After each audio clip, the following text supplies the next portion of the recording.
எதற்காக அந்த படுக்கை அறையிலே தெய்வத்தினுடைய படங்களை கொண்டு வந்து மாட்ட வேண்டும்?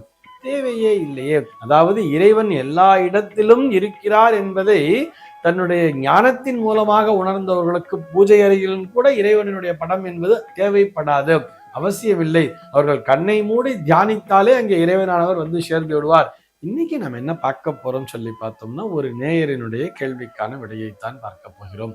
நேயர் என்ன கேட்டிருக்கார் அப்படின்னு சொல்லி பார்த்தோம்னா, படுக்கை அறையில் தெய்வங்களின் படங்களை வைத்துக் கொள்ளலாமா? அப்படி வைத்துக் கொள்ளலாம் என்று சொன்னால் எந்த தெய்வத்தினுடைய படத்தினை வைத்துக் கொள்ளலாம் என்பதுதான் அவருடைய கேள்வியாக அமைந்திருக்கிறது. படுக்கை அறை என்று வந்தாகிவிட்டது. பெட்ரூம்னு நீங்களே சொல்லிட்டீங்க. பெட்ரூம்ல எதுக்காக சுவாமி படத்தை வச்சுக்கணும்? முதல்ல அந்த கொஸ்டின் இருக்கு இல்லையா? அதாவது அங்கங்கே தானே இருக்க வேண்டும். அப்போ அது எங்க இருக்குதோ அங்கதானே இருக்கணும். இப்படி புரிஞ்சுக்கலாமே. இறைவன் இல்லாத இடமே இல்லை. எல்லா இடத்திலையுமே இறைவன் நீக்கமர நிறைந்திருக்கிறார் சொல்றார். சர்வ வியாபினஹா விஷ்ணுஹு அப்படின்னு சொல்லுவா. விஷ்ணுன்னு சொன்னா என்ன அர்த்தம்னு பார்த்தோம்னா, எல்லா இடத்திலேயுமே நீக்கமர நிறைந்திருப்பார். தூணிலும் இருப்பார், துரும்பிலும் இருப்பார், உன்னிலும் இருப்பார், என்னிலும் இருப்பார் என்று வரும் பொழுது, அப்ப எல்லா இடத்திலேயுமே தெய்வமானது நீக்கமர நிறைந்திருக்கும் என்று வரும் பொழுது, எதற்காக அந்த படுக்கை அறையிலே தெய்வத்தினுடைய படங்களை கொண்டு வந்து மாட்ட வேண்டும்? தேவையே இல்லையே. சார், அப்படி பார்த்தா நாம் பூஜை அறையில கூட நான் தெய்வத்தினுடைய படத்தினை மாட்ட வேண்டிய அவசியம் இல்லையேன்னு சொன்ன, அவசியம் இல்லைதான். இப்பதானே நம்ம தெய்வத்தினுடைய படங்களை மாற்றுகிறோம். இப்பதானே பிரிண்டிங்லாம் வந்துருச்சு. இப்பதான் டிராயிங்லாம் பண்ணி வைக்கிறோம். அதற்கு முன்னாடிலாம் நம்ம தெய்வத்தை எப்படி வழிபட்டோம் சொன்னா, உருவ வழிபாடு என்பதை நம்முடைய தர்மமானது வலியுறுத்தி சொல்லவே இல்லை. விளக்கேற்றி வழிபட வேண்டும் சொன்னது. அந்த விளக்கினுடைய ஜோதி ஒளியிலே நீ இறைவனை காணலாம் சொல்லியிருக்க. இருந்தாலும் நம்முடைய மனமானது அங்கே லயிக்க மாட்டேங்கிறது. சாதாரண மனிதர்களால் முடியவில்லை.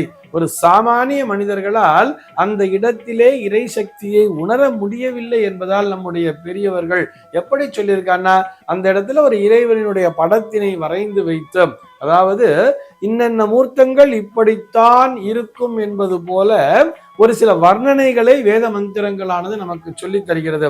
அந்த சிவபெருமான்னு சொன்னா ஜடாமுடியோடு கூடியவராக இருப்பார் அப்படிங்கிற மாதிரிலாம் நமக்கு அது வர்ணனைங்கிறது வர்றது. பொன்னார் மேனியனே புலி தோலை அரைக்கு செய்துன்னு வர்றது இல்லையா? மின்னார் செஞ்சடை மேல்னு சொல்றா இல்லையா? அந்த பாடல்களை வைத்து என்ன பண்றா?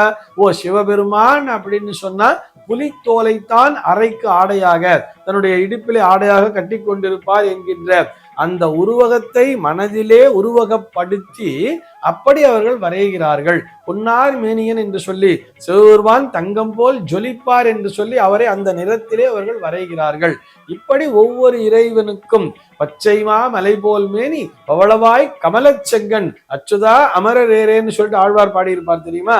அது போல பெருமாள்னு சொன்னா பச்சைமா மலை போல் மேனின்னு சொல்லிட்டு பச்சை வர்ணத்தை அவருக்கு கொடுத்திருப்பார்கள் பெருமாளுக்கு. இப்படி ஒவ்வொரு தெய்வமும் இப்படித்தான் இருக்கும் என்கின்ற அந்த வர்ணனையை கொண்டு இவர்களால் படங்களை வரைந்து வைத்தோம். அதற்கு பிற்பாடு கொஞ்சம் கொஞ்சமா நமக்கு டெக்னிக்கல் விஷயம்லாம் டெவலப் ஆன உடனே அதை பிரிண்ட் அவுட் எடுத்து அழகா ஃப்ரேம் பண்ணி வச்சு அதை பூஜித்து வருகிறோம். அப்பொழுதுதான் நம்முடைய மனமானது அந்த இடத்திலே ஒருமுகப்படும் என்பதால், அதாவது சாமானிய மனிதர்களை பொறுத்தவரை.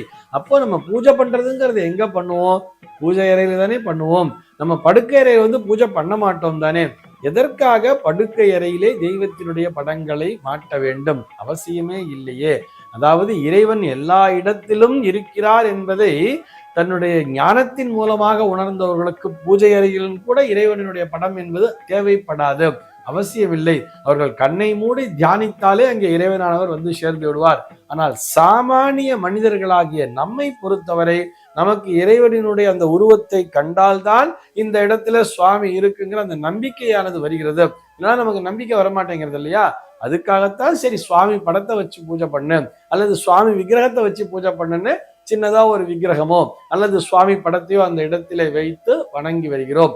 அப்போ தெய்வத்தை வணங்க வேண்டும் என்று சொன்னால் அது வணங்குதலுக்குரிய ஒரு பூஜைக்குரிய ஒரு இடமாகிய அந்த பூஜை அறையில் மட்டும்தான் வைத்திருக்க வேண்டுமே தவிர மற்ற இடங்களில், ஹால் மாதிரி இருக்கிற இடத்துல கூட அனாவசியமாக தெய்வத்தினுடைய படங்களை மாட்டி வைக்க கூடாது. ஆனா கொஞ்சம் பெரிய நான் ஒரு இது மரத்தாலான ஒரு பொம்மையை நான் வச்சிருக்கேன், ஒரு மரத்திலே ஒரு கிருஷ்ணரை நான் செதுக்கி வச்சிருக்கேன், விலை கொடுத்து வாங்கிட்டு வந்திருக்கேன்னு சொன்னா அவற்றை ஹால் மாதிரி இடத்துல வைக்கலாம். ஆனால் அதற்கு பிரதிஷ்டாபன விதிகள் எதுவும் கிடையாதுங்கிறதுக்காக சொல்றோம்.